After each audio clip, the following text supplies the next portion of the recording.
Their enrichment to the level, in some cases even reduced to the level of... This is one of the most important foreign policy issues on, I think, the international agenda.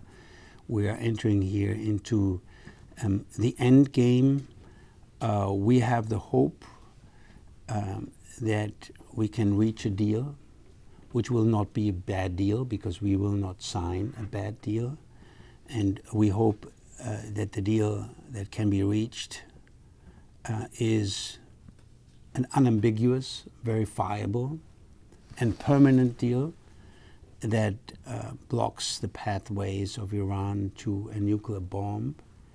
And we harbor certain hopes that this will be possible. But there's still a lot of work to do on the negotiation table. Follow the sanctions policy. Russia and China would certainly not follow it. We made the case for not imposing sanctions, additional sanctions, while the negotiations were going on. That point was made clear to everybody. So yes, this is a high priority of my country to try to get an Iran deal that will, by the way, and this is important in our view, be to the advantage of the safety and security, rather, of Israel. Eastern oblasts around Luhansk and Donetsk, and many other things. The glass is half full. The agreements have been violated, mostly by the separatist side, but there's also progress.